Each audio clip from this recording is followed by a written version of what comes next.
And that's what the business owner needs to do right now. You need to go to zero. You're starting over. Get to acceptance as fast as you can. Move through the stages of loss as fast as you possibly can. Get to acceptance. Understand that denial and anger and blame and bargaining are just bullshit options. And that emotions will not serve you in this event. You need to move to pure logic, do the math, and reboot your business. You know, you've got this $1 billion enterprise. You've been a business owner for how many years have you had? I've been in business for myself for 32 years. Okay. We're about the same number of years there. Yeah. And so did you grow You're a lot up younger knowing, than I am, though. I can tell that. Well, you're very kind. Yeah. But But no, I don't I'm just know being. if that's actually true. I'm not going to say my age here right now, but. Well, I'm 62, so I would bet $10,000 you're younger than me. Okay, maybe a little bit younger than that. Yeah. But not a whole heck of a lot. So, did you always know you wanted to be a business owner? No, I didn't. I didn't. I was forced into being a business owner because I kept getting fired from jobs. So I was 30 years old and kind of just ran out of landing space on the job that I had. I was working for a guy up in Chicago, and there was no place for me to go in his company. He didn't create any way for me to evolve in the company, and so I left there because I started experiencing burnout, and I thought I was working too hard, but it wasn't actually working too hard. It was, again, I didn't have a mission anymore. I had already achieved all the missions a couple of times, and I was like, I need a new challenge. And there was no new challenges at his company. I wasn't looking to be a partner. I wasn't looking to be the boss. I wasn't looking to be the decision maker. I was already a decision maker in my own little space every day in making things go right in my world and in my job. And I was happy with the job. But at some point, when you've run the same game and if you ride the same ride enough times, you're gonna be like, I don't need to do that ride anymore. Right. And so I came home. I was living in Lake Charles, Louisiana at the time. I was traveling. He was in Chicago, and I was traveling 200 days of the year. And came home and said, "Hey, I gotta figure out what I'm going to do." And I had an idea for how I would change the way people sell things. This is 30 years. So what is that? 1990? Yeah, it was a long time ago. And I wrote a book about it. I never published the book, didn't release the book, but I wrote it as a course book, and I went around and started teaching and selling and showing people another way to do things. It was extremely resisted. You know, new ideas tend to be resisted. Right. And it took me 3 years to ever make any money. I went backwards from my other job to this job, to this new job. It was terrible. I probably shouldn't have done it. It was a bad idea. It was not scalable. But, 32 years later now, somehow it all kind of worked its way out. Right. But so that first 3 years that you were not making any traction at all, where did that inner drive come from that kept you on that track? There was nothing else I could do. Nobody else was going to hire me. I had lost 6 or 7 jobs before this. I remember I worked at McDonald's when I was 16. I lost that job. Worked at a furniture store when I was 17. Lost that job. I was fired. I was like, you have to get off the premises.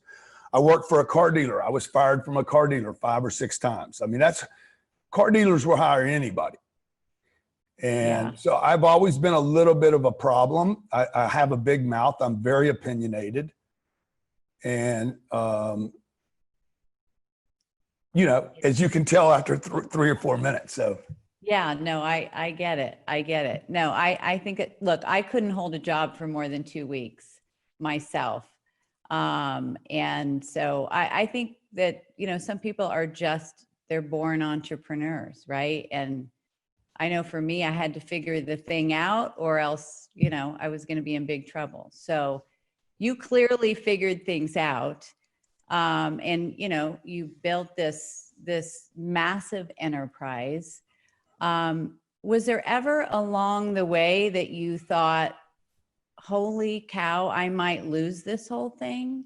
Does that ever come up for you? Oh yeah. Like, first of all, I don't think I've built, I appreciate what you're saying about it being this massive thing. It doesn't feel massive to me. It feels really small and, you know, in many ways, very disappointing. I mean, one of the driving forces of my life, if I've always been a bit disappointed with Grant, and I've always felt like I'm underplaying my ability. You know, probably why I have the gorilla. When I saw this piece of art, I was like, I got to have that piece of art. I don't know why I got to have that piece of art. I got to have that piece of art. He's so big, you know, he's so like, he takes up so much space. And so that's what I've always wanted from him. My dad died when I was 10 years old, left a big void in my life. And I wanted to be somebody. So when 2008 happened, fast forwarding, like I had 3 businesses. I had a little bit of real estate. This is only 12 years ago. Yeah. I had maybe I think I had 300 apartments and 2 companies. The 2 companies got just slaughtered. I was living in Los Angeles. I just left San Diego. I lived in La Jolla, moved up to LA. 2008 happens. The 2 companies got slaughtered. I was officing out of my home. Okay. That was a mistake. And buying a little bit of real estate, dabbling. And then I thought I was doing pretty good, but then when the economy hit in 2008, I was like, oh my God, what was I thinking? I've been at risk the whole time and didn't know it. Yeah.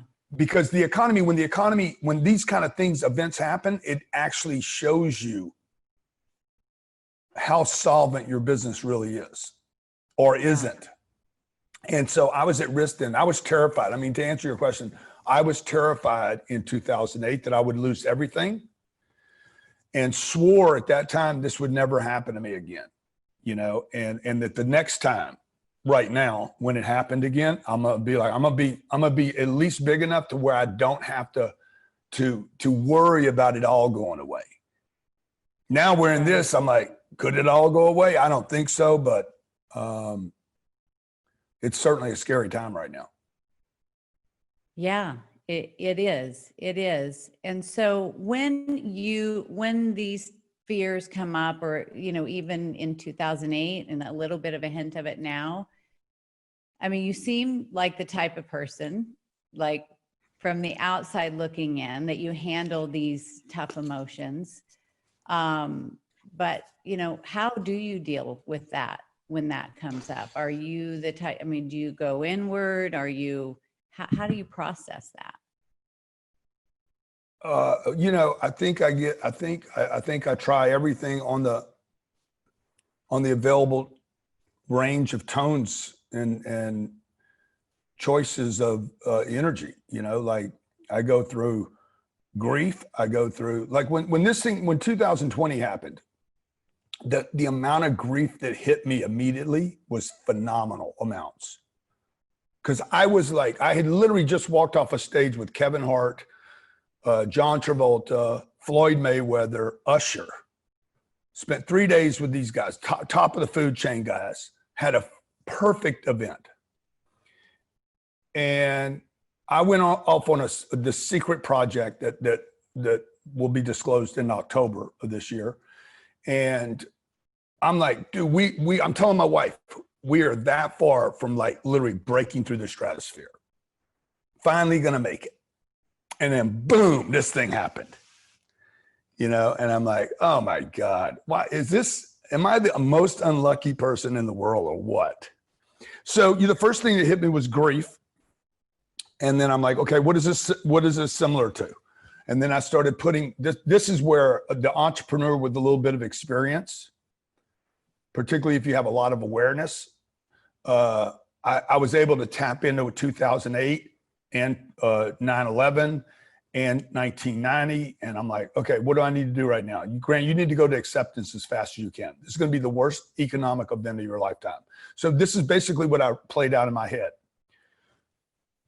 Okay. Go to zero and everything. Assume that you lose everything. You're going to lose 7,000 units. You're going to lose 7 companies. You're going to lose every penny you have. Okay. Go to zero. Now, where are you? Who are you? And what are you going to do to rebuild it? Right. So that's what I did in the beginning. But I mean, between me and you, I still wake up every day like, I cannot believe this is still here. I cannot believe this is, I still go back and forth, up and down. Yeah, I think my exteriors probably aren't completely demonstrating what goes on inside. Right. Yeah. Well, I think that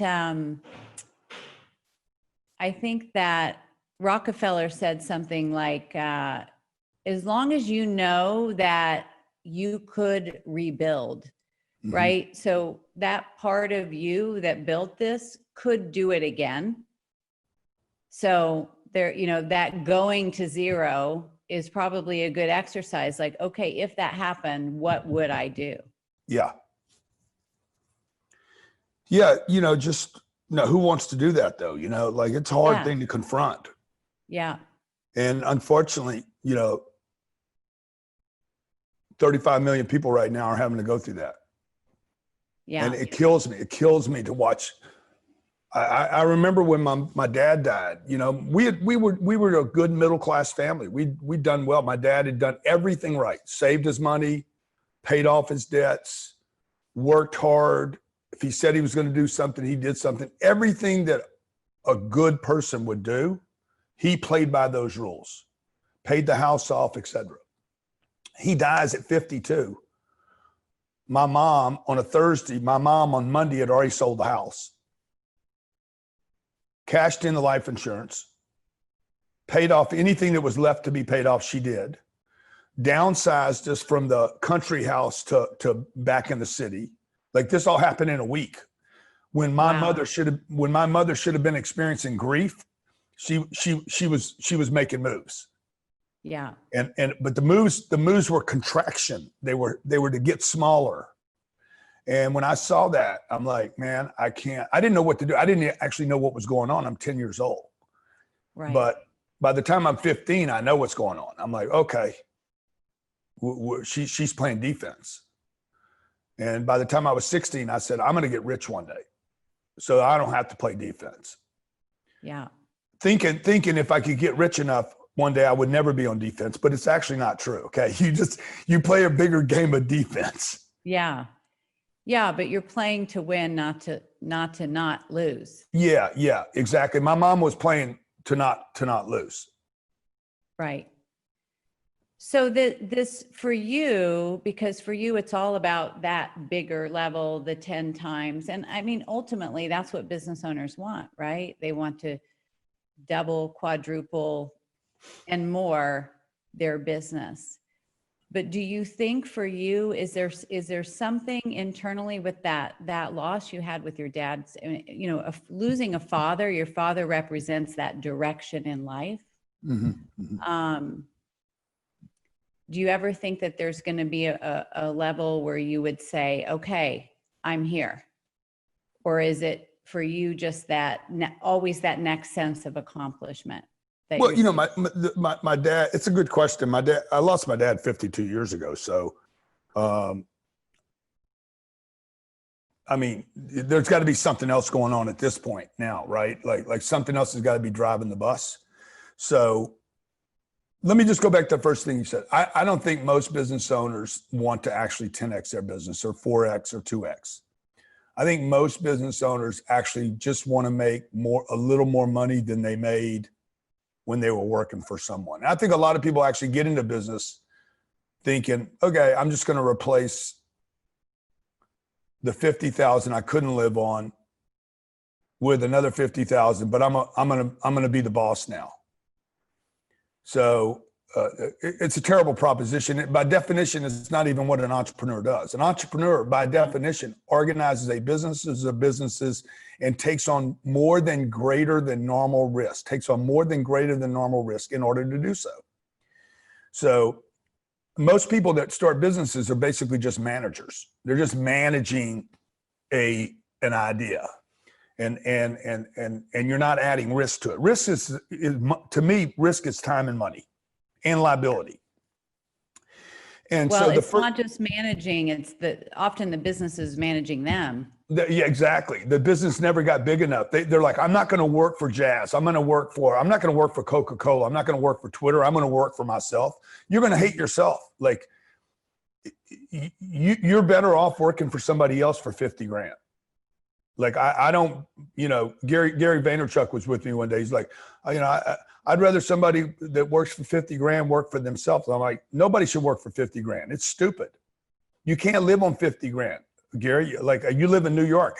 How you gonna live on 50 grand in San Diego, Los Angeles, Miami, San Francisco, anywhere in the world? You need money. People need money. And so I think too many business owners organize a business because they want their own personal freedom, or they want to work for themselves, or some like that would never drove me. The only reason I got in business was to make money. Like when I was a salesman, before I owned my own company, the only reason I went to work every day was to make money. Like I just wanted the money attached with the business. And now I know a lot of guys don't talk about this money thing very much. And they're like, oh, I do it. I'm purpose driven and I'm on my why and I got a mission. My mission has been money the entire time. And unfortunately, I made a bunch of poor decisions because I wasn't correctly educated. Because I should have ended up where there was real money, not these little spaces that I'm in. So what does the money represent though? Is it like a scorecard for you, or is it freedom? It represents choices. I want choices. I don't want to feel like I have to sell the house. Like my mom had to sell the house. She had to dump the house. My dad finally bought the dream house. Okay. He worked for money, and money's useless. I mean, it's not, the money is useless, right? What can I do with it though? And so if you don't have money, I know money won't make you happy. I have not been seeking happiness this entire time. I've been seeking freedom and choices. I don't want to be pinned down. That's why I'm going to reopen my offices Monday, whether the government lets me open it up or not. I'm like, I want my choices. Right. I'm willing to get sick. I want the right to get sick. I speed. I admit that I speed when I drive my car. Okay. I don't mind getting the ticket. I understand. And I grew up where I didn't have those choices. I can't get the ticket. I can't buy a new car. I can't buy fruit, organic fruit. I can't buy good water because it's too expensive. I can't go to Starbucks because, I'll save $4 a day. And over the next 30 years, maybe one day I'll have some money in a retirement account. That's how I was brought up. Right. Yeah. So you're doing the exact opposite. It's almost as if you're, I don't know, not rebelling isn't the word, but you freed yourself and you're like, you're not going to pin me back down to the way that I was. Well, it doesn't work. It doesn't work. I tried. It doesn't work. This middle class thinking, which to me is best describes what I'm talking about. Save your money, pay off your house, conserve, protect, get a good job, make just enough money. It doesn't work. It's failing Americans every single day. And it failed my dad. My dad did everything right. He did exactly what the middle class dream is. And it failed him. And so I'm not rebelling. I'm like, oh, that formula just doesn't work. Yeah. That thing does not fit into the freedom game. Well, what about this idea of stepping into that higher version of yourself? Because if you're stretching yourself, because the middle class often represents a comfort zone. Yeah. Right. So you're stepping outside of that comfort zone. That's where the risk is. What about that whole element for you? I mean, that's exciting, right? There's the adrenaline with that. Yeah. But, I'm not really an adrenaline guy. I mean, I'm really like I really want sure things. I just want sure things. I'm way more conservative than anybody. Financially, I'm extremely conservative.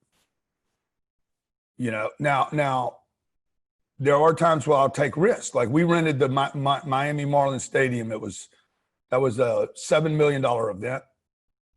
I walked into the place and said, I'll take the whole place.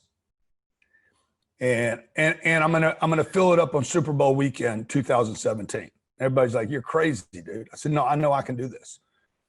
To me, that I knew I was stretching I was stretching possibilities, but I really truly believed I could do it. Right. And So I think that's something I'd like to dive into. I think that's so powerful, having that belief, you know, before it actually happens. It's almost like you're seeing the unseen. Can you talk about that sense of belief? Because I think, you know, business owners would love to feel that, or anyone actually going after their dreams. And I think they doubt themselves so much that they don't take those leaps. yeah, so I mean, I don't know how you develop that. I mean, it's definitely self-development. Like I spent a lot of time on Grant, on my personal development, on my belief in myself. You used the word earlier that like I use it like constantly, mystery. You don't want to be a mystery. You can't know until you die. You can't know the truth about that. You can't know what happens over here. You just got to trust. I don't want to trust anything. I want to know. I'm not interested in a faith. I'm interested in knowing what is the answer. I truly believe that if I look hard enough, I can find the answer to anything. So for me, the 34,000 people, it's not some kind of like esoteric concept for me. It's me doing math, okay? There's 6 billion people on the planet. First of all, everybody's telling me I shouldn't do it. So that by itself was an indicator. Oh shit. Because most people, the masses are wrong most of the time. When I see everybody putting on masks, I'm like, that mask cannot be good for people. Yeah. You know, when I see everybody joining the American Airlines award program because they want their free miles and they want their free trip, and look where masses of people go, it cannot be good for you.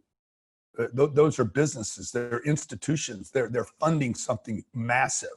So when everybody told me no, that's crazy, 34,000 people, and then they said Super Bowl weekend, that's insane. I'm thinking to myself, I got this weird kind of logic that's like, okay, well, that's what nobody's going to do an event on Super Bowl weekend except us. And then the third thing was, if I take this risk and pull it off, people will be talking about it forever. Right? It'll be free advertising forever. And the fourth thing is, Grant, if you don't quit, I have this datum that I live by. If I don't quit, I cannot fail. Yeah. And so I might have to tweak and I might have to move but if I don't quit, it's impossible for me to fail if I don't quit. And I just knew that I would not quit until we filled up every seat. So we spent the next 364 days filling up every seat in the arena. Yeah. Well, yeah, that's quite an accomplishment. And I love what you just said, because I have always felt that most failures are when somebody quits.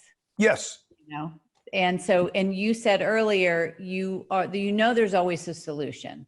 It might be around the corner, it might be over the top, but you just don't take no for an answer.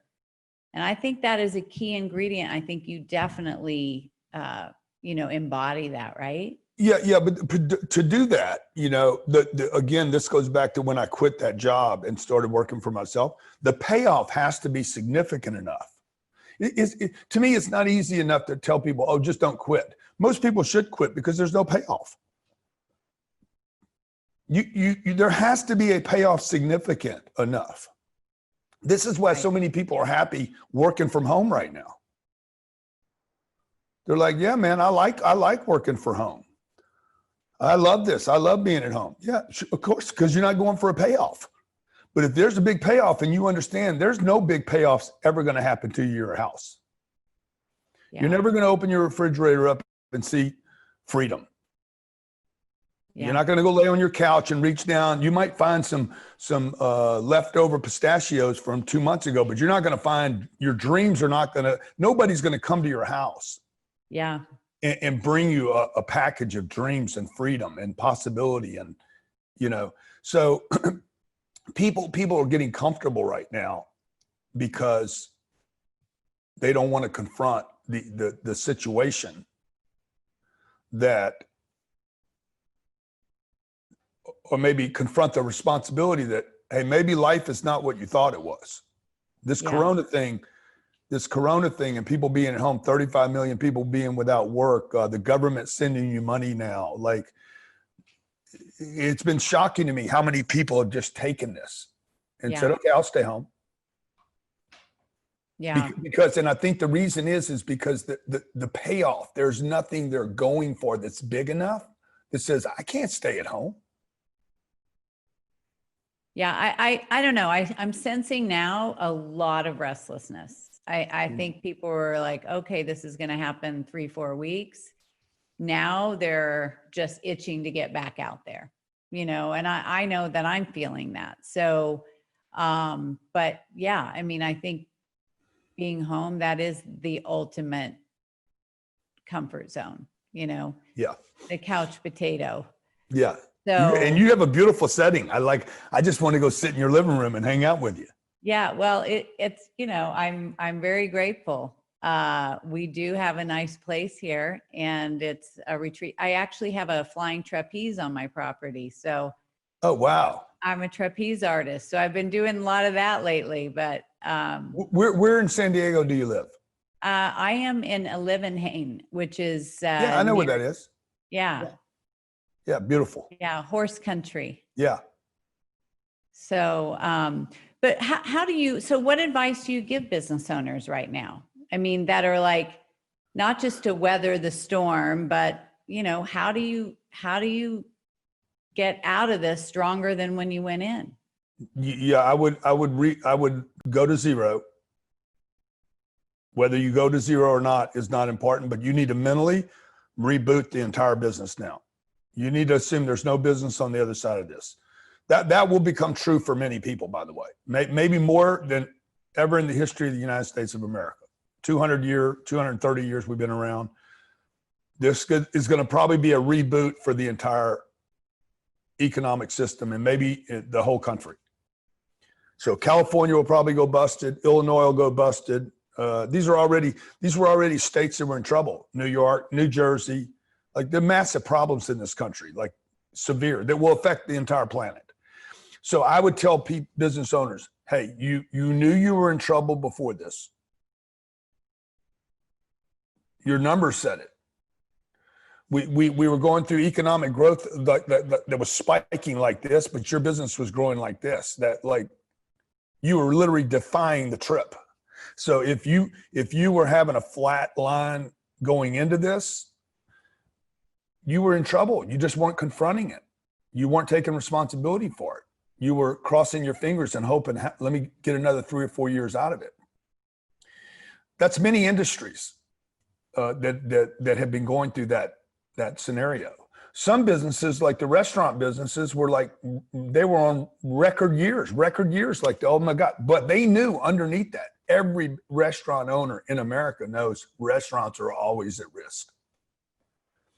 Yeah. Warren Buffett, look at Warren. Warren said he would never, ever invest in the airlines, and then he did. But here's what the old man does. Cut the losses, sell the airlines, take our little whip in as fast as we possibly can. He went to zero. Yeah. He basically erased his mistake by selling out his situation, takes it off his books, and starts over. He reboots. And that's what the business owner needs to do right now. You need to go to zero. You're starting over. Get to acceptance as fast as you can.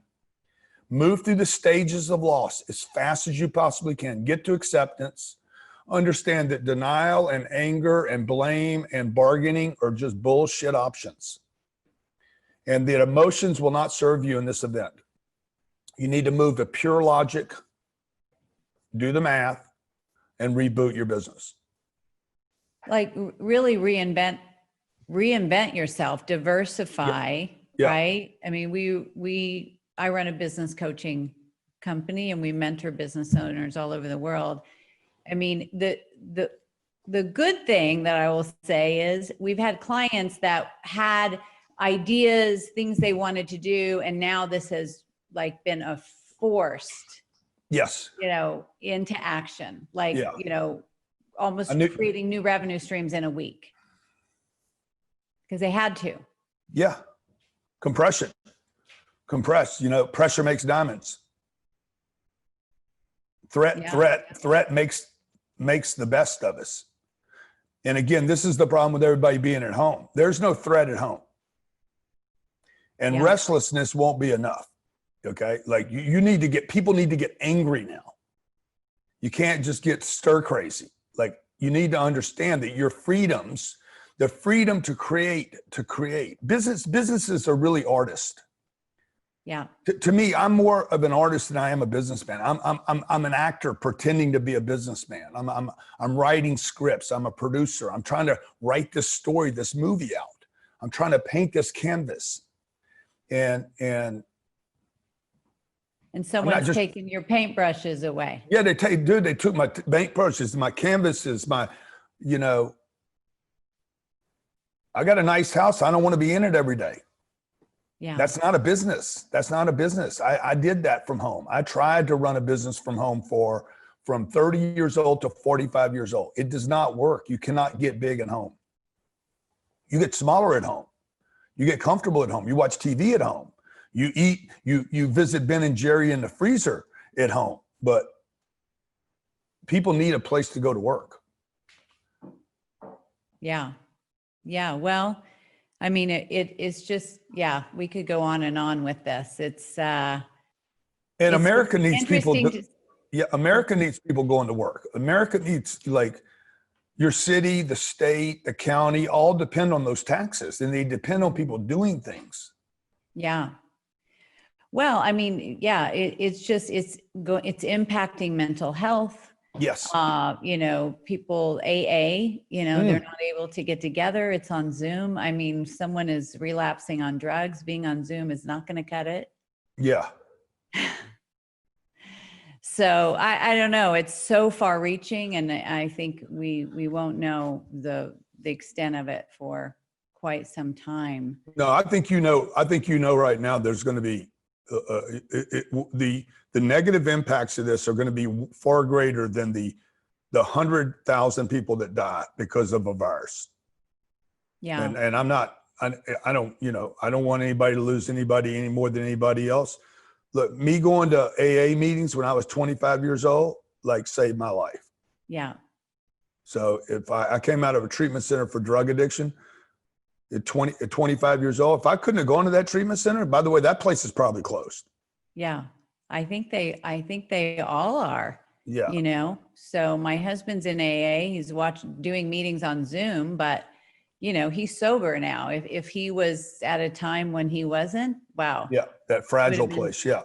Devastating. Yeah. I wouldn't, we wouldn't be together. Let's just put it that way.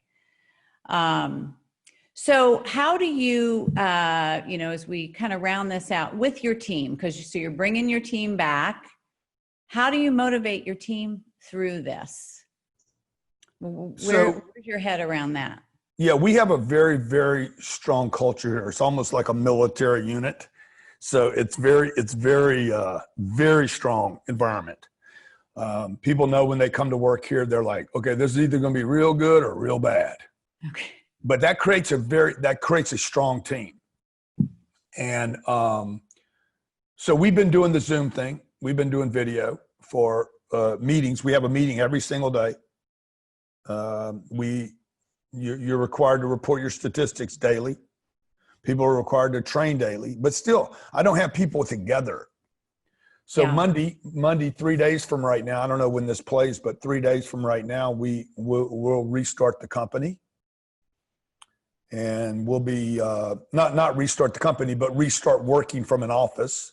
Mm-hmm. Cross our fingers and hope the police don't come arrest me.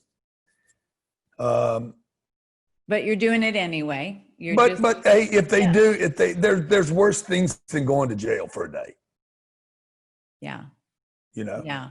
I mean, there are those people that are going to say, "Oh, well, you're putting your employees at risk." I am putting my employees at risk.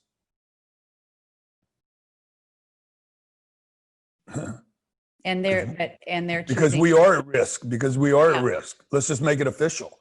Living on a goddamn rock that's flying through the universe, spinning, is a risk. Yeah. Okay. There's risk of so many things. We don't know right. We never know really what's going to happen. No, like you know, I live in Miami. I live on the ocean. There's hurricanes coming this year. We know the hurricanes are coming. Okay. I know there's cancer on this planet. I walk outside, the sun is baking people. People actually go to the beach and try to get this. Okay. Like they try to get the cancer injected into their system. I know I'm aging. I'm 62 years old. I'm running out of, this physical unit here is running out of time. So I get in an automobile. There's 66, I don't know, hundreds of thousands, millions of car wrecks every year, tens of thousands of losses every month. 10% of the American, there's probably 33 million drug addicts in this country. We have a damn opioid epidemic in this country that we're not talking about that anymore. That'll kill way more people than the coronavirus will. Way more. And it will be here for decades. Because nobody will confront that. We got politicians that are raping and pillaging the United States of America. I'm not worried about some virus. So I will put them at risk. If they don't want the risk, then stay home. But you're not going to feel like part of a team staying home.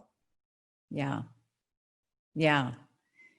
Yeah. I mean, there's nothing more powerful than having that face-to-face connection. So, yeah, I mean, I'm excited to see, I'm excited to see what's happening here. I'm hoping we're going to be moving along here pretty quickly. So I think people like you out there being vocal, saying, hey, we're opening, we're moving on, you know, we're expressing our American right here to share our gifts and make a difference in the world with our businesses and give people, you know, an opportunity to have a nice life. That's why they've come to work with you. So, and people need an example right now, you know, like my only examples are what I see people doing on Instagram and TikTok. Yeah. It might be entertaining, but it's not going to make the world better. I need to go, like, even watching Will Smith do something that makes me laugh, or Kevin Hart that makes me chuckle and like, oh, that was funny, right? Yeah, that's a moment, but I need to go do my own thing. And I'm talking about people. People need to go do their own thing. TikTok is not your thing. Yeah. Well, those of you that are watching right now too, I mean, you know, what are your thoughts about this? Is this, you know, lighting a fire in you to go, hey, you know what? I'm ready to get out there, get my business going again. You know, you've got a lot of people that depend on you. You've got customers that, you know, they want to support your business. You know, where do you stand on this? So I appreciate you, Grant. I appreciate that you're, you know, expressing how you feel and that you're being completely honest and, you know, you're living by what, you know, you're practicing what you preach. So, you know, I think a lot of people are in fear right now, and understandable. I mean, nobody wants anybody to get sick. So please do not misunderstand us here in what we're saying. Somebody will. You know, somebody will. Yeah, they will. But the thing is, you're weighing what's the worst evil here too. And I also think there's, you know, a whole other conversation just about the fear and how we have really, you know, it's a little bit scary. I think there's going to be a lot of PTSD just from the fear that has been, you know, kind of implanted going on there. So, you know, you can't live your life in fear. Well, you can. It's just not going to turn out very well. I hope you found this valuable, and if you want more support, guidance, wisdom, inspiration to scale your business from top business experts, check out this video right here next to me. And don't forget, your dreams are important. You are here to make a difference. Now be sure to subscribe below as well.